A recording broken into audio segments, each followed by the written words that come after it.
Salud al día, porque la prevención es el mejor remedio.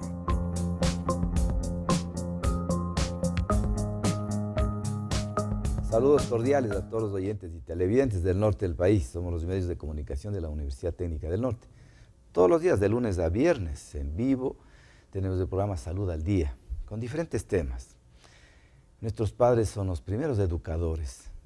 Sobre este tema vamos a hablar, los conflictos de familia, cómo influyen en las actitudes, comportamientos y valores de nuestros hijos, con el doctor Juan Flores, psicólogo. Después de un breve mensaje de salud.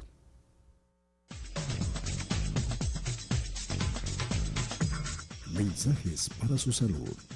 ¿Sabías que con practicar yoga todos los días, al menos 20 minutos, son suficientes para cambiar tu cerebro, adquirir hábitos saludables y verte y sentirte mucho mejor? ¿Quieres conocer más? Acompáñame en la siguiente cápsula.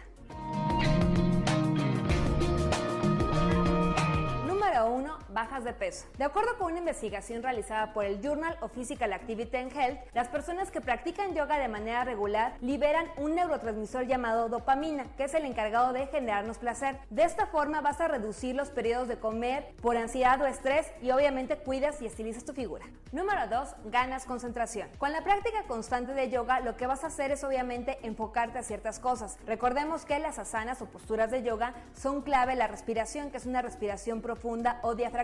De esta forma te vas a concentrar y enfocar en cada una de las posiciones. Lo mismo va a ocurrir en tu día a día. Vas a ser mucho más inteligente en elegir el tipo de producto que vas a ingerir y obviamente te vas a ver y sentir mucho mejor. Número 3. Controlas tus emociones. Es común que antes o al finalizar tu práctica de yoga se realice algún tipo de meditación y se ha comprobado que cuando unes esas disciplinas, es decir, la yoga y la meditación, se van a generar más neuronas en el cerebro que son las encargadas de controlar las emociones. Y esto lo que nos va a ayudar es que obviamente vamos a ser mucho más conscientes de los hábitos que tenemos en el día a día y a lo mejor si tenemos un día malo o estamos tristes o estresadas, vamos a aprender a no canalizar toda esa emoción en la comida y obviamente así nos vamos a sentir mucho mejor. Así que es un buen tip para que lo pongas en práctica.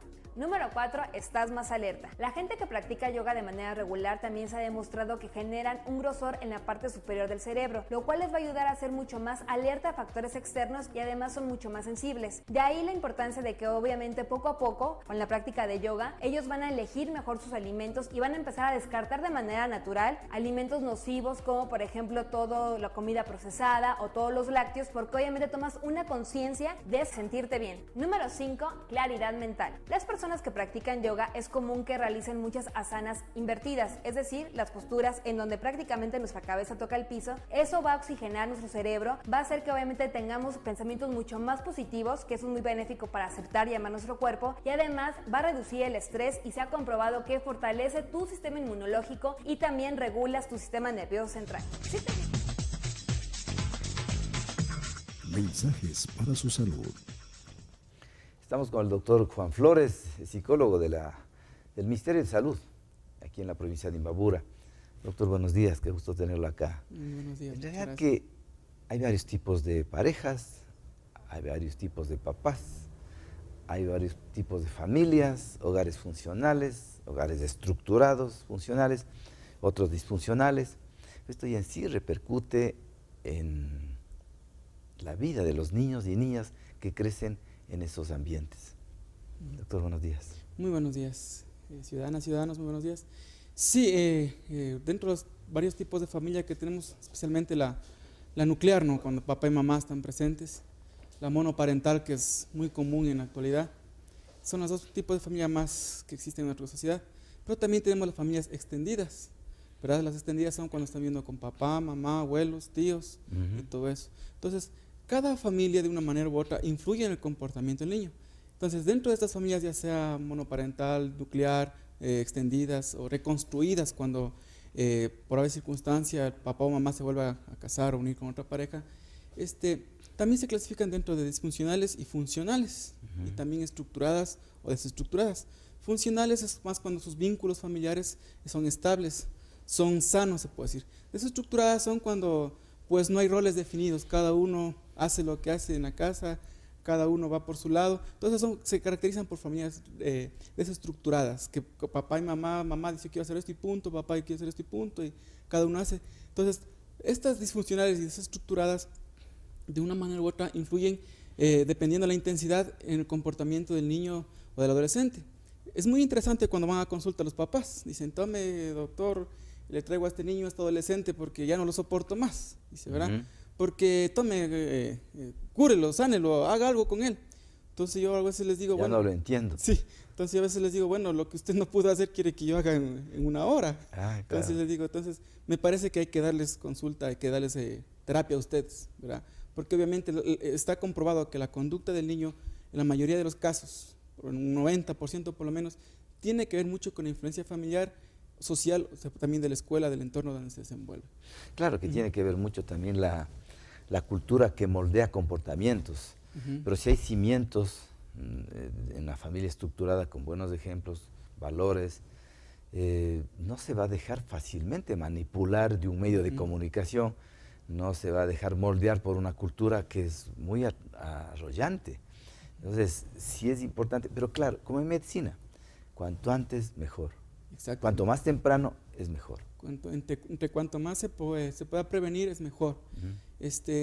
Una de las cosas que a veces los padres de familia no quieren asumirlo, se puede decir, es que la relación de pareja que tienen influye directamente sobre los niños. Muchos dicen, pero nos peleamos fuera de ellos, no se dan cuenta.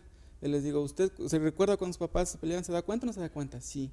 Y en la actualidad se dan cuenta, sí, porque a veces me dice, ¿por qué se brava con mi papi? Y no me vio pelear con mi esposo, dice, o con mi esposa. Claro. Pero en la niña o el niño ahora son más pilas que antes, ¿verdad? No, y sobre todo porque tenemos un lenguaje no verbal, ¿no? Que es más del 70%. Yo con un gesto, con contraer el masseter, estoy indicando que quiero meter un puñete al que esté más cercano a mí. Igual, el lenguaje no verbal es muy explícito y para los niños que son pilas, como dice usted, comprende fácilmente el enojo que hay en los papás, así no haya estado él en ese ring separándolos como árbitro, ¿no es cierto? Exactamente. Entonces, como le explicaba, eso es lo que a veces los papás no comprenden, que como usted bien nos explicó, el lenguaje corporal casi nunca lo podemos dominar nosotros, ¿verdad? Por eso es que incluso por mí eso se detecta. El cuerpo no miente. El cuerpo no miente, sí. Y los niños desde muy pequeños lo saben leer muy bien. Por eso es que yo siempre les digo, si ustedes tienen una relación conflictiva entre ustedes, y aunque ustedes digan que se pelean aparte, que esperan que los hijos se vayan y ahí se dan su buen round o lo que sea, no crean, se van a dar cuenta sus hijos y eso les va a afectar a ellos su comportamiento.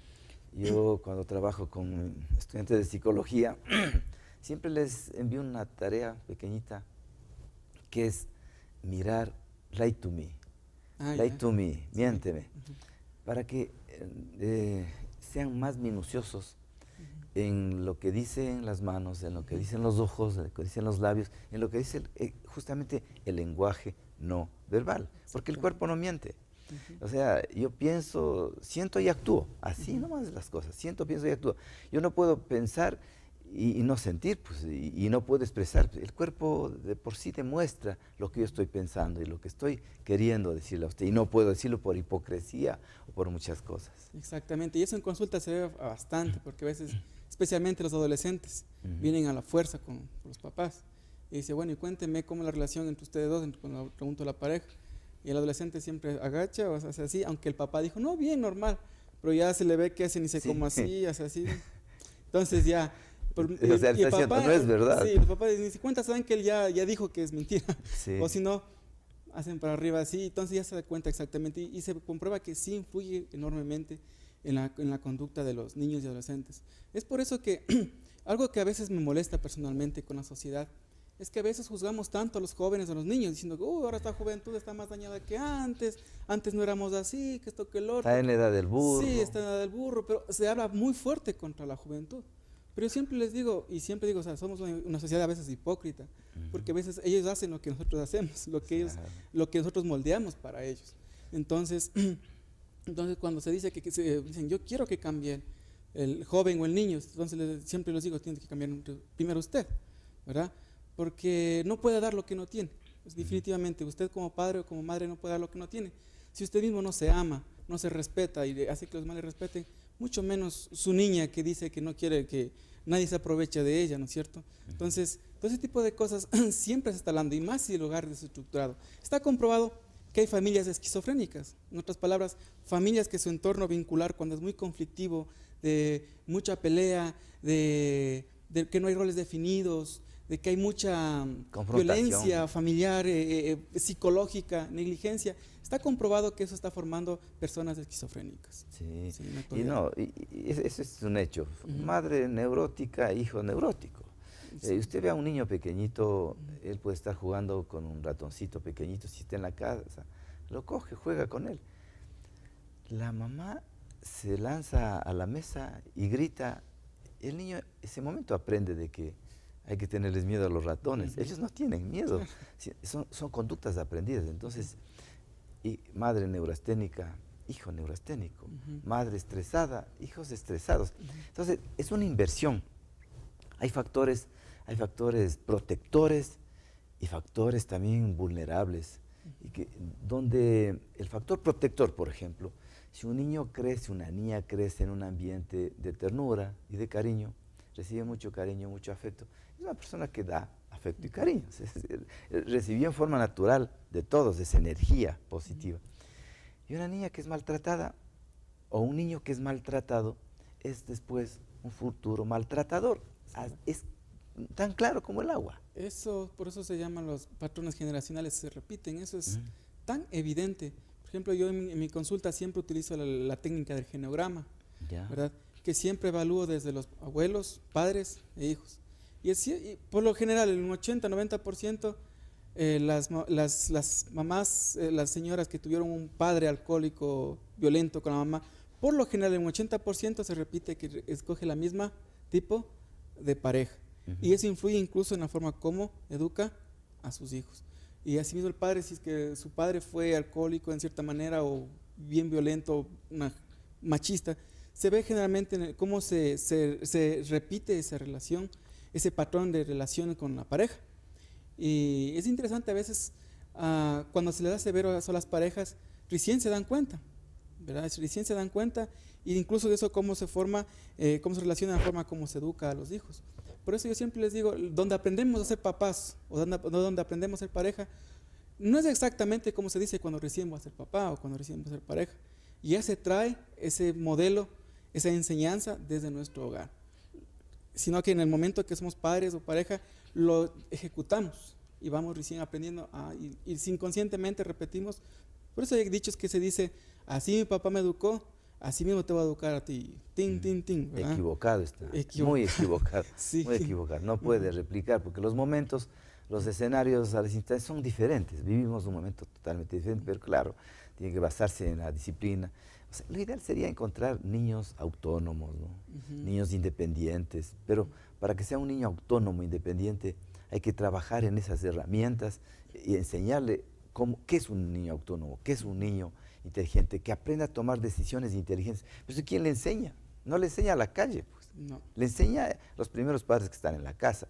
Claro que hay hogares los cuales no son hogares, son familias, donde todos intervienen en la educación de los niños y niñas. Pues, la mamá está mucho tiempo trabajando, viene en la noche ya cuando los niños están dormidos, entonces ahí interviene la abuelita, el tío, la vecina, entonces ya el niño está agobiado de tanta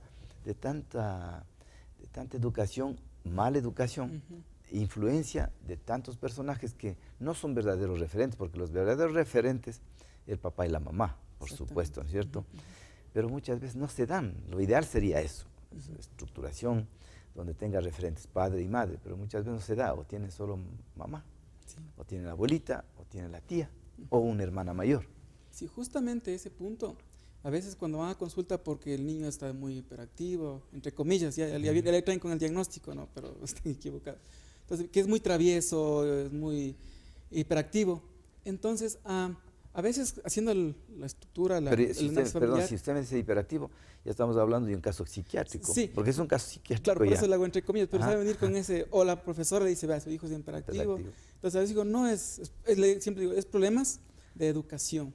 Entonces, a veces cuando hago la historia familiar, siempre me doy cuenta que la abuelita o el abuelito están interviniendo en esa educación, justamente porque mamá o papá por circunstancias están fuera de casa, trabajo, lo que sea.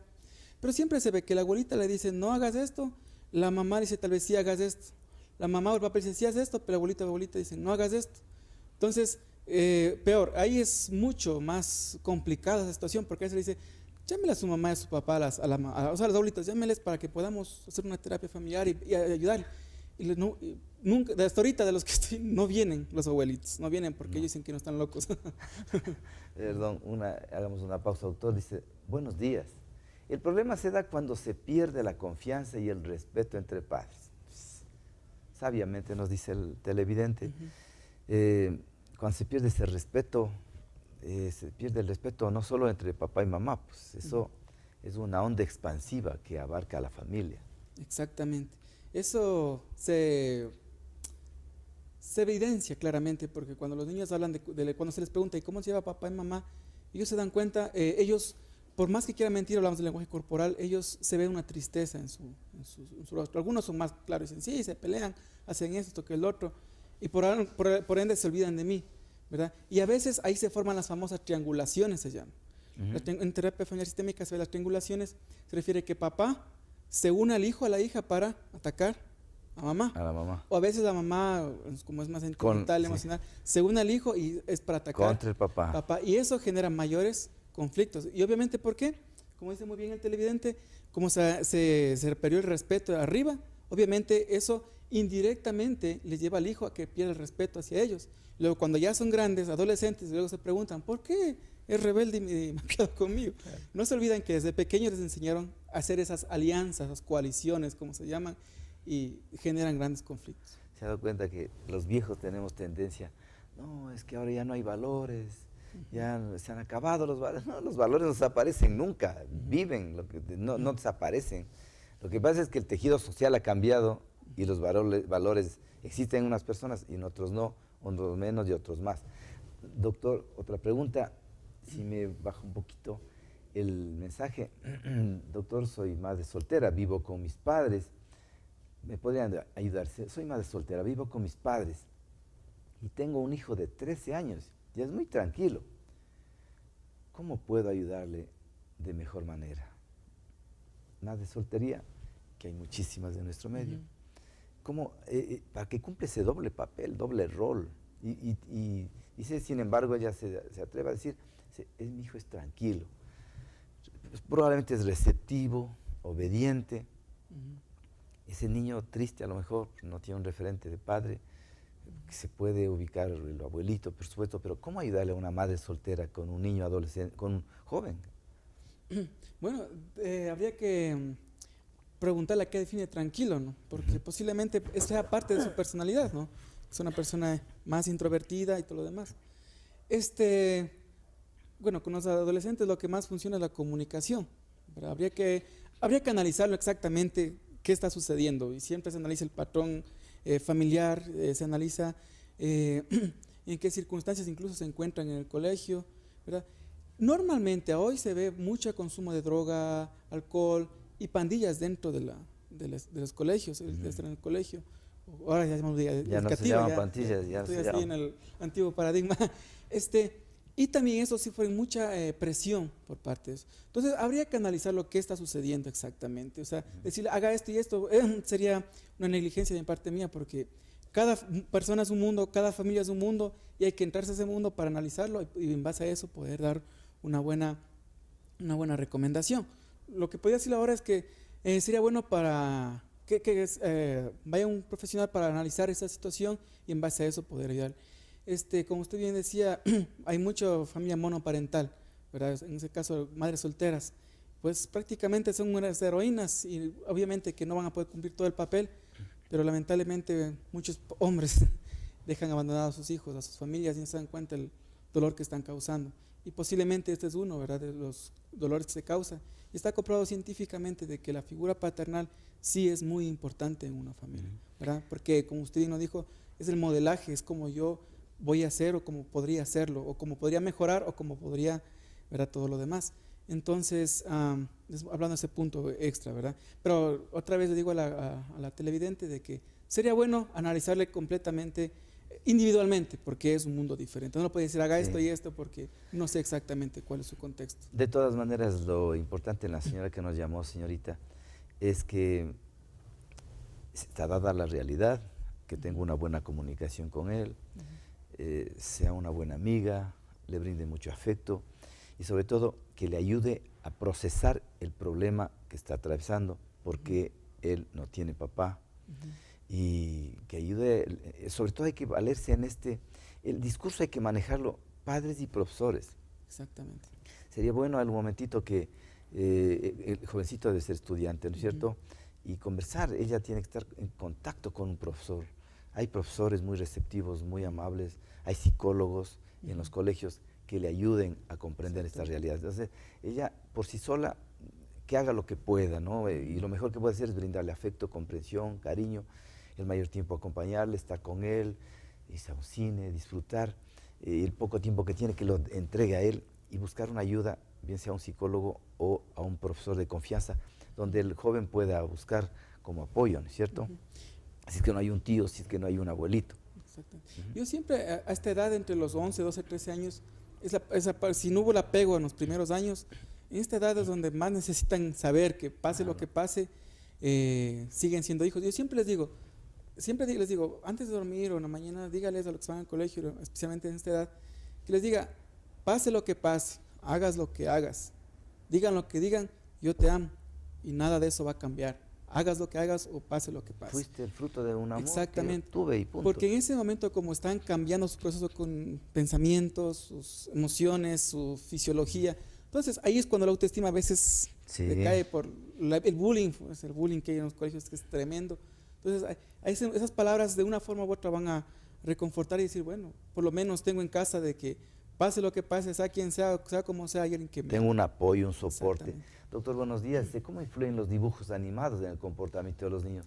Depende de qué dibujos animados, porque hay buenos dibujos animados. Claro. Le digo, yo he observado Plaza Sésamo, que ya no pasan, no sé por qué, pero eran eminentemente educativos. Sería Plaza Sésamo que usted debe haber visto mexicana. Claro. Sí, hay algunos que son educativos, incluso son muy ilustrativos, ¿verdad? Sí. Que hay bastante. Pero, por ejemplo, programas, yo siempre les digo a los papás, no le hará ver Novita, sí, porque para mí, yo le he visto un programa muy nocivo, Novita, por ejemplo, porque es un niño rebelde, un niño perezoso que quiere que todo el mundo le haga, y él quiere, por magia, que todo aparezca y todo lo demás. Sí influyen. Notablemente. Creo que hay un dibujo incluso que dan por TV Cable, lo que es de padre de familia, creo que es otro, no sé, como que son, hasta los lenguajes son hasta demasiado a veces vulgares, ¿no? Entonces, eso es muy importante, que los padres aprendan a ayudarles a ver qué programas de televisión deben ver. Es como cuando usted va a hacer un cineforo con adolescentes o con adultos.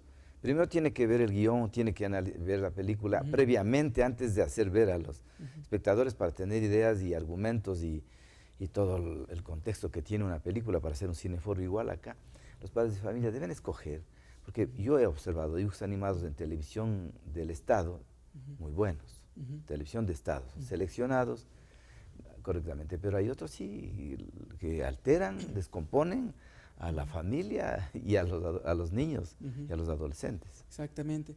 Y no solo los dibujos animados, hay otro tipo de programas también. A veces hay novelas, películas que dice programación B, creo que es, ¿no?, bajo supervisión de adultos. Y cuando dice supervisión de adultos implica de que cuando el papá o mamá estén viendo alguna escena, algo fuerte, es en el momento que el papá debe explicarle esto es así, así, y enseñarle valores en ese momento. Pero yo siempre digo, papás, papá en vez de estar enseñándole o mamá en vez de estar enseñando, saben estar así. Y con la baba. Y el papá y el hijo está viendo y así ha sido. Entonces, a veces no se dan cuenta de eso. Si no lo va a poder educar ese momento, enseñarle valores, alguna cosa, principios, mejor no lo vea. O si no, véalo solo. Pero el asunto es aprender en ese momento, irle enseñando. Porque ya no podemos hacer nada. La tecnología ha avanzado tanto, el internet, las redes sociales. Y eso, hemos tratado ese tema acá. Pero sí podemos utilizar estas redes sociales, estos medios de comunicación, la televisión, dibujos animados, películas, para educar. Pero eso se necesita alguien, un monitor, que le haga ver más allá de la simpleza, de lo banal, que es la ropa, que es el pelo, que es los arreglos, y son fanfarrias, ¿no? Pero irse al argumento, al mensaje, eso está un adulto para guiar a los adolescentes. Exactamente. Pero yo puedo ver en nuestra sociedad que los adultos no están enfocados mucho en lo que es principios, la parte emocional. Y a veces cuando le digo, dígame, ¿cuál es su proyección de vida en 5 años de su pareja o de su familia? Siempre me dicen tener una casa, un carro, vivir bien. Pero yo les digo, pero esa es una parte incluso mínima, porque hay otras cosas más importantes. Entonces luego se hace reflexionar sobre lo que es el vivir, el saber ser feliz. Porque a veces el éxito no es exactamente tener casas, carros, sino sentirse bien. Entonces hay que enfocarles en eso. Yo puedo ver que en la mayoría, en un 90% de las familias que he atendido, normalmente no saben responder esa pregunta como proyecto de vida. O algunos ni siquiera saben, dicen, no sé. Le pregunta al otro, no sé. Y se ve claramente que son familias disfuncionales, desestructuradas. Si un niño está acostumbrado al dulce, no es porque nació con la lengua y glándulas salivales adicto al azúcar. Pues la madre fue la primera que le puso un alimento con exceso de azúcar y él se hizo adicto al azúcar. Entonces, igual, en todos los hábitos, costumbres, dependen de las primeras enseñanzas. Qué pena, tenemos la última pregunta en el último minuto. Buenos días. ¿Cree usted que el libre acceso a las tecnologías móviles aíslan a los miembros de familia? Es un hecho, ¿no? Ahora se aconseja bastante y se sugiere que las computadoras ya no deben estar en los cuartos de los chicos. Deberían estar en un lugar visible, ya sea por pornografía, ese otro tipo de cosas. Se sugiere bastante, ya no se debe tener, o sea, se les debe dar acceso a la tecnología, pero no en lugares privados, especialmente niños y adolescentes, sino en lugares, una sala donde papá y mamá puedan estar observando de una manera u otra, porque incluso ahora hay hasta el abuso por medio del internet y todo lo demás, el bullying y tanta cosa. Entonces, por ejemplo, cuando se está en el momento de la alimentación, ¿verdad? Los celulares ahí, todo lo demás. Entonces, creo que se debe dar el acceso a la tecnología, pero se deben poner reglas en qué momentos se debe respetar para fomentar ese vínculo emocional que sea más fuerte en la familia. Entonces, hay que abrir, pero también hay que tener reglas claras. Bueno, a los adolescentes hay que tenerlos como cuando tenemos un jabón en la mano. Ni mucho apretar, ni muy suelta el jabón. Ha sido el doctor Juan Flores, él es psicólogo del Ministerio de Salud, aquí en la provincia de Ibarra. Está trabajando en el Centro de Salud de Ibarra, ¿no? Sí, estamos trabajando en el Centro de Salud de Alpachaca, ¿Su consulta Caranqui, dónde tiene? San Antonio y Esperanza. ¿Ya? Consulta privada por el momento no tengo. ¿Ya? No, todavía no estoy enfocado en otras cosas por las múltiples actividades. Bien. Sí. Muchas gracias a ustedes. Este programa se reprisa a las 2 de la tarde, 14 horas. El día de mañana les esperamos con un tema muy interesante, desarrollos menstruales, con el ginecólogo, doctor Galo Enríquez. Muchas gracias. Les esperamos el día de mañana. Muchas gracias. Gracias.